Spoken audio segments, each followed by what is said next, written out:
Hi, this is Abe with some that ain't just like a TI is. If you like my video, please give a thumbs up and consider subscribing. Topic I'm going to talk to you today about the Real Housewives of Atlanta, season 17, episode 2.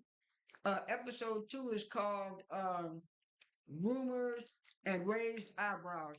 It started off with Pinky and Shamia at the gym working out. And they said, oh, we're going to have a good workout day, good workout today. They said, oh, yeah, we sure going to have a good workout today. And then it switched to another little small scene with Phaedra and her son Aiden, and they were walking and getting into, and they were walking towards their car and getting into their car, and she was saying, Aiden, be careful how you get in the car, how you get in the car, and he said, Mom, why you keep trying to tell me what to do? I know what to do. I know how to drive. I've been driving for a while.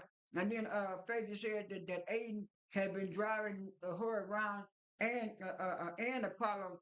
And he said, and she said, why you driving you around? He a chauffeur. He said, no, he ain't my chauffeur. I ain't nothing like that. I don't deal with no alcohol like his daddy and stuff like that. And I was saying, Phaedra, children do get like that. You keep telling them over and over and over and stuff, that gets on their nerves. And so that's why he's kind of talking back to you a little bit and stuff like that.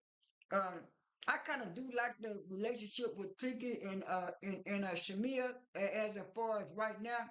They're doing pretty good with their friendship. I'll see what happens later on in the episode, but right now I'm enjoying the relationship between Pinky and Shamia. Anyway,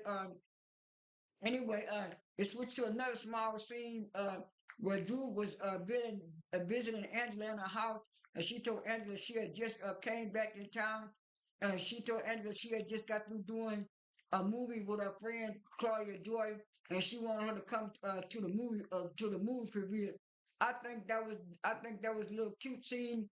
I think that was a way to let the audience know that Claudia Jordan did have a small part a small part in a Rojas scene, later on in the episode. But that was a cute little scene.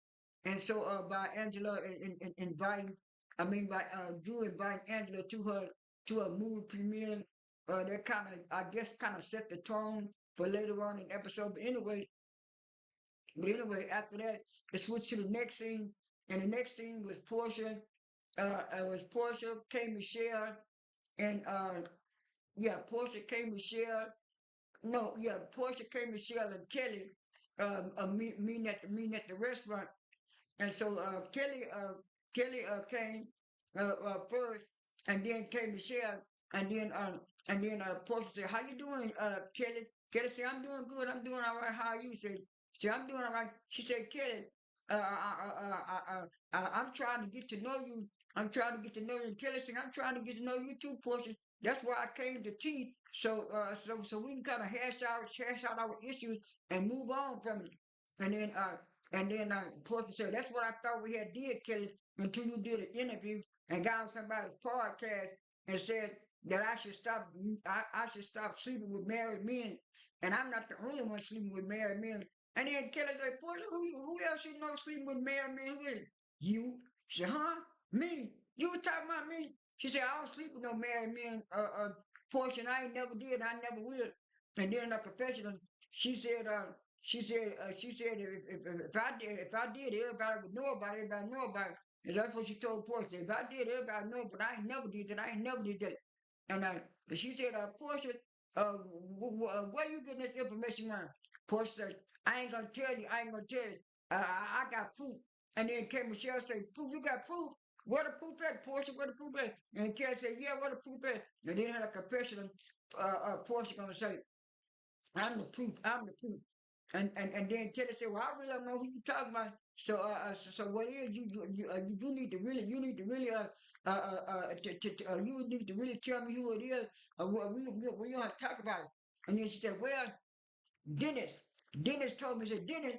She said, "I don't know nothing about Dennis. What this got to do?" She said, Portia said, "Well, Dennis said his friend saw you in a hotel room with this man coming out and the man came out with. I said, what dentist have to do with this? I don't know nothing about no dentist. I don't know nothing about no dentist, and I don't know nothing about no dentist, and what dentist going on and stuff like that. So and so King Michelle told the producer, why am I in this? Why am I in the middle of this? And everybody else saying, yeah, why you in the middle of it? Because you don't know nothing about it. She said, well, this the way these girls that. Well, I don't know if I want to be in this group. I said, King Michelle, you act like you have been on Love and Hip Hop, where them girls be fighting each other real bad, where they turn over tables, be hitting people all over the tables and stuff like that. So you try to act like you brand new, and to me, that's not turn. That's not that's not helping the fans. That's kind of turning the fans against you, K. Michelle, because people know that you've been on a reality TV a long time. So you should know the ropes by now. You're not somebody like a Pinky. But anyway, Portia sit up there and lied on Dennis and stuff, and everybody knew she was lying. Even K. Michelle knew she was lying. The way K. Michelle was looking, and she was also questioning Portia, and Kelly Show was questioning Portia. But Portia just sit up there and lied on that girl because she's mad because that girl was telling the truth. And then it switched to the next scene, and the next scene was Pinky Cole at her house, and she was talking to her husband, and she was telling her husband that she been going through a whole lot. He said, "Yeah, I know you've been going through a whole lot with your business and stuff like that." And she was saying, "Yeah, with all the news and stuff going on, and stuff like that about my business."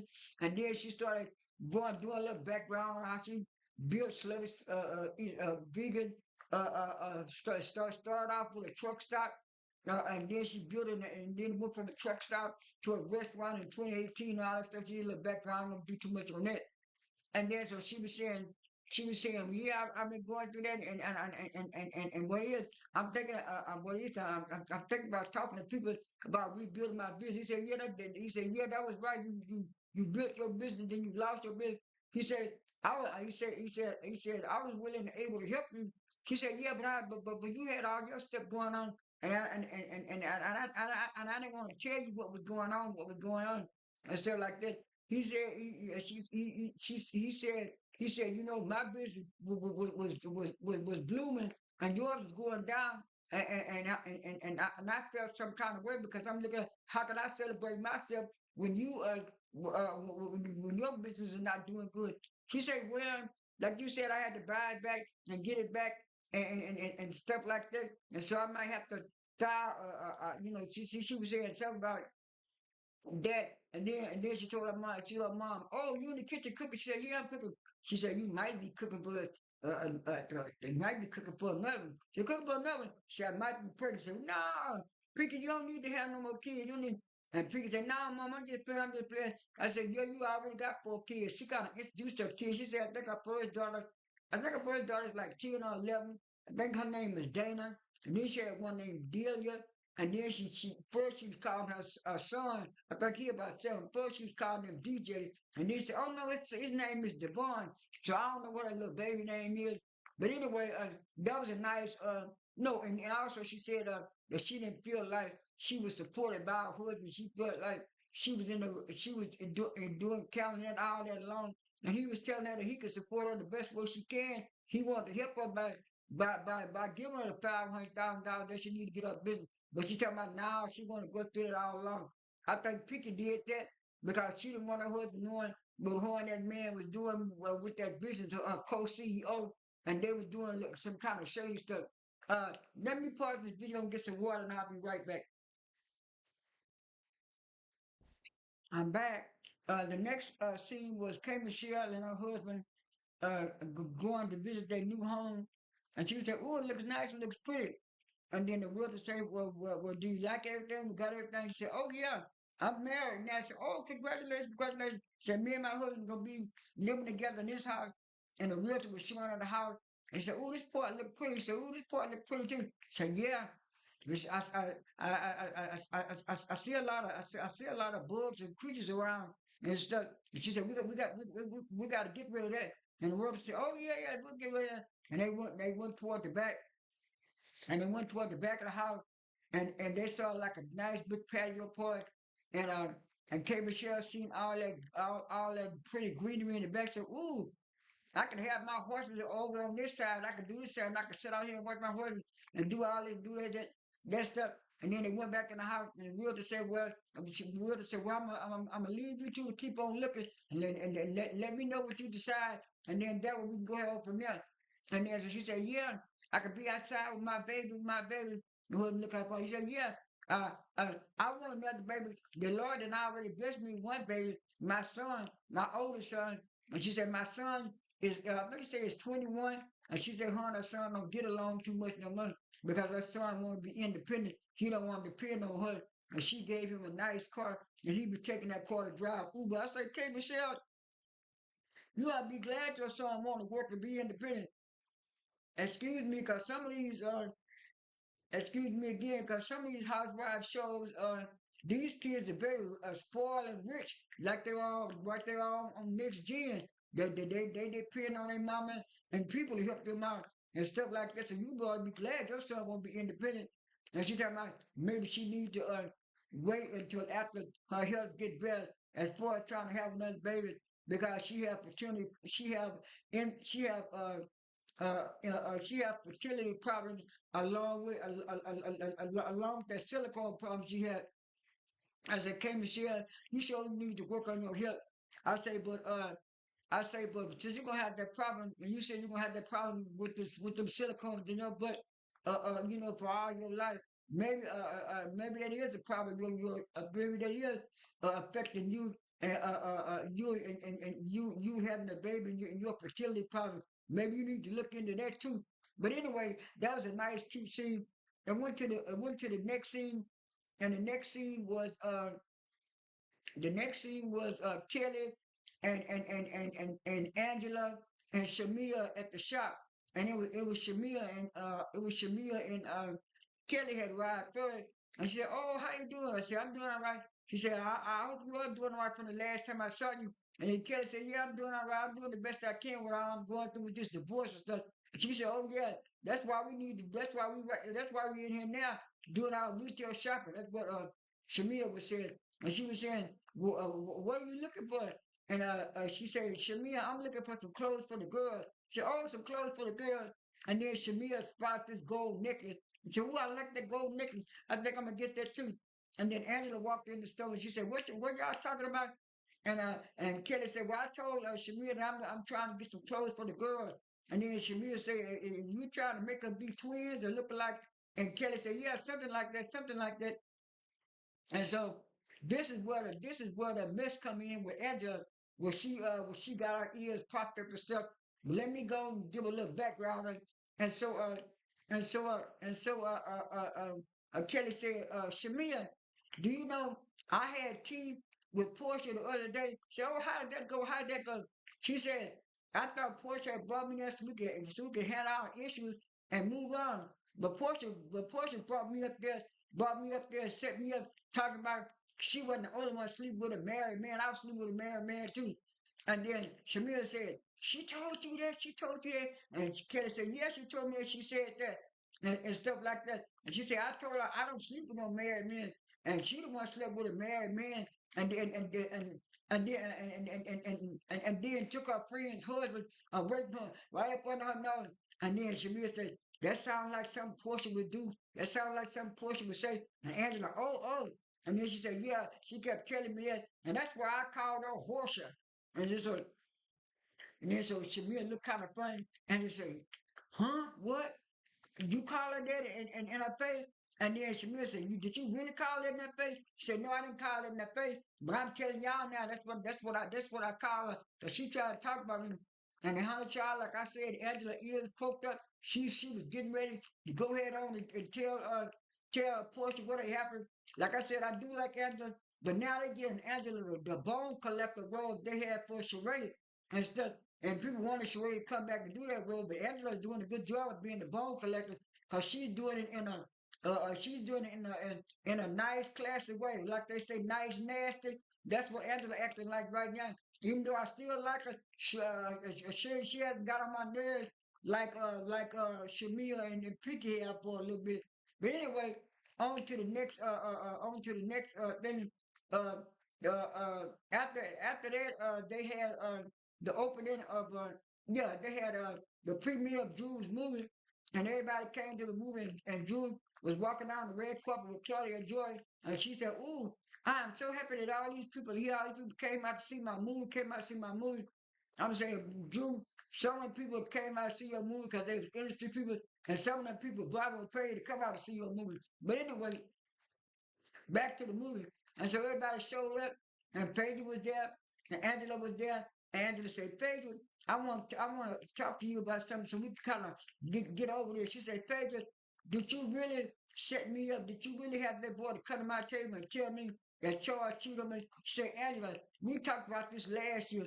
I thought we had got over this. I told you I did not send that man. I don't know nothing about that man and stuff like that." She said, "Well, okay, since you say you didn't do it, I believe you." And stuff. And then our confessional Angela say, "I believe you, all right, but I'm gonna be watching our pages, watching our pages." I said, "Pages gonna be doing you the same way." Angela said, "Both of y'all are tip for tap." And then and then and then Cynthia showed up, and she would say, "Drew, how you doing?" Say, "It's the world premiere and stuff like that." And so she said, I'm glad you invited me to your movie premiere." She said, "Oh yeah, I invited a lot of the girls and stuff like that." And then so Portia walked in, and Drew said, "Oh, you're finally here, Portia. You finally here. So thank you for coming, Portia. Come out my premiere." Next thing you know, he got Portia. I brought my friend with me. And then Baby said, "Your friend?"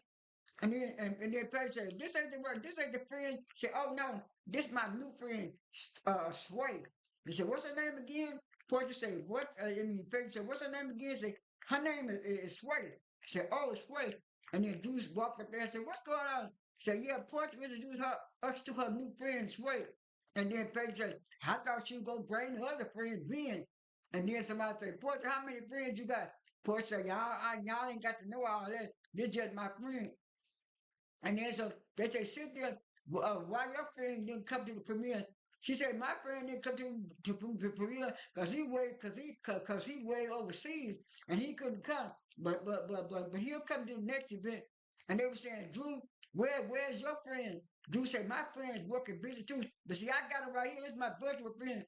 And there's a and this the city started laughing. I mean, there you go again, Drew, with that virtual friend, that virtual stuff. That man stayed on the phone for 3 hours just so we could be at the event." She said, "Oh, Cynthia, come on here." And so they all went on. And then so everybody looked at the movie, and they were and Pedro said, "What's time for the movie?" So they went and looked at the movie. And Pedro said in that convention, "One thing I can say, most of the movies that Drew been on, she can really act, she really doing her stuff, she really got her stuff." And then everybody said, "Yeah." And then the producer said, "Drew, that was a movie review. You was only in the movie for about 3 minutes."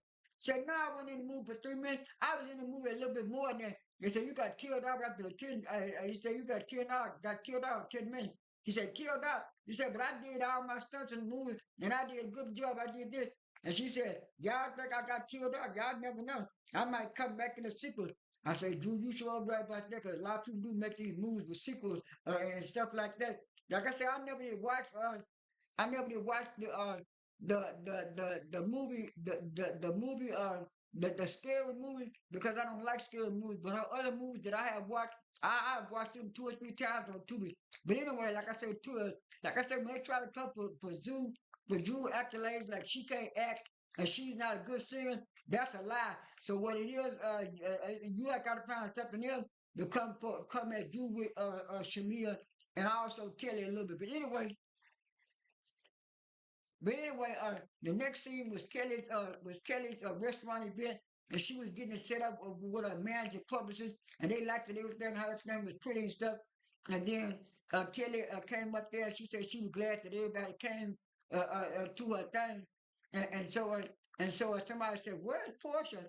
And they said Portia said she wasn't coming, but she sent the flowers. And then that's when her publicist sent the flowers, and she was saying, "But who sent these flowers?" And you said, "Ooh, they're real pretty flowers. And there's a pretty card for Portia. Why don't you read?" And then Kelly said, "I don't want these flowers. I don't want this. I don't want this for Portia. Take it away. Take it away."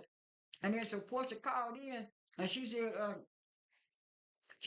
everything going, baby? How's Kelly chicken and waffles opening going? Everybody doing all right?" Person said, yeah, everybody doing all right, everybody here, but you. He said, that's why I sent flowers, because I wasn't able to come. And then Kelly said, pass me that phone. She said, Portia, why you not here? You could have came. She said, but that's why I sent you flowers. Kelly, why I sent you flowers? What happened to my pretty flowers? Kelly said, I throw those flowers away. I throw those flowers away. I sent them back and stuff. She said, why? Why you throw my flowers away, Kelly? She said, because I felt you could have been here. Whatever you wanted to talk to me about, you could talk to me right here. She said, well, Phaedra, I got to go now. Yeah, I'll talk to y'all later on the phone. She talked to her later on the phone. And then Phaedra said, ooh, wow. And then Cynthia said, ooh, that wasn't the right move right there. She said, like I said, she should have been there. She should have been there. And then next thing you know, they told Kelly to speak up, and she spoke up. She stood up and spoke about our restaurant and how she didn't think our restaurant was gonna make it. And then she had the grand opening of a restaurant, and she was glad all the people came. And then what you call it, said one thing I say about that was Angela. One thing I say about Kelly's restaurant. She sure know how to cook that chicken. And a lot of people say her chicken and waffles are good. But Kelly did that. That was a bad, nasty move she did to Portia. Even though Portia had her ways of mouth, Portia did kind of send her some flowers. Some people didn't send her nothing. But I guess Kelly was still in her feelings. Anyway, on to the last scene. The last scene was K. Michelle talking to going to the what you call going to the country music awards to celebrate that lady. And she said when she got ready, she was the first black lady in country music. When she got ready to sing the song for the tribute, she said she was all soaking wet and she didn't know what was going on. So her team had to water her down and dry off so she could make the performance. And she said after the performance, she called the doctor, and her doctor told her that she had an infection from this last surgery we had to get those silicones out. And then she got to crying to her friend about she caused that on herself. She caused it on herself. Like I said, I'm glad that she just kind of went over this because she did a whole thing on Lifetime. I tried to watch it. I think I watched like the first 20 or 30 minutes of it. But they got too graphic and too in detail. So I'm kind of glad that Atlanta is just giving you a brief preview of it. But yeah, I was saying that when she was on Love and Hip Hop, that she shouldn't have been trying to get no butt in place because she already had a nice curvy round behind in the first place. But I guess she was trying to keep up with these people, and like you said about her insecurity. But hopefully, K. Michelle can get her health in order and stuff as far as this stuff. But like she said, she's gonna be going through it all the rest of her life trying to remove the silicone. That's all I have for this video. This is A. Wesley. That ain't even tells it like a TI is. I am out.